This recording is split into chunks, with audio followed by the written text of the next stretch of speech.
Hello family, welcome to అక్షయకస్ 30 days 30 days challenge season 2లో మీకోసం తీసుకొచ్చాను vehicle. Skoda Rapid 2013 model 14 registration manual transmission diesel vehicle. ఈ vehicle వచ్చేసి 89,000 కిలోమీటర్స్ డ్రైవన్. పేపర్ వ్యాలిడ్ వచ్చేసి 2029 వరకు ఉంది. వెహికల్ కాస్ట్ వచ్చేసి 3,45,000. ఒకసారి ఇంటీరియర్ చూసుకున్నట్లయితే పవర్ స్టీరింగ్ ఉంది, స్టీరింగ్ అడ్జస్టబుల్ ఉంది. రైట్ సైడ్ చూసుకున్నట్లయితే AC, music system, AC controllers and cup holders and hand rest కూడా ఇచ్చారు.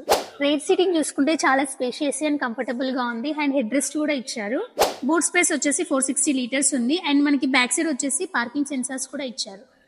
ఫ్యూయల్ ట్యాంక్ కెపాసిటీ వచ్చేసి 55 లీటర్స్ ఉంది. అలాగే చూసుకున్నట్లయితే గ్రౌండ్ క్లియరెన్స్ వచ్చేసి 163 mm ఉంది. టైర్స్ 16 ఇంచెస్ టైర్స్ ఉన్నాయి. ఈ వెహికల్ కి ఫినాన్స్ కూడా అవైలబుల్ ఉంది. 50% లోన్, 50% డౌన్ పేమెంట్ చేసుకోవాలి. ఒకసారి మీ ఫ్రెండ్స్ అండ్ ఫ్యామిలీతో షోరూమ్ కి విజిట్ అవ్వండి, వెహికల్ ని చూడండి, వెహికల్ ని గ్రాబ్ చేసుకోండి. థ్యాంక్ యూ ఫర్ వాచింగ్ అక్షయకస్ page. Like, share and comment. Wait for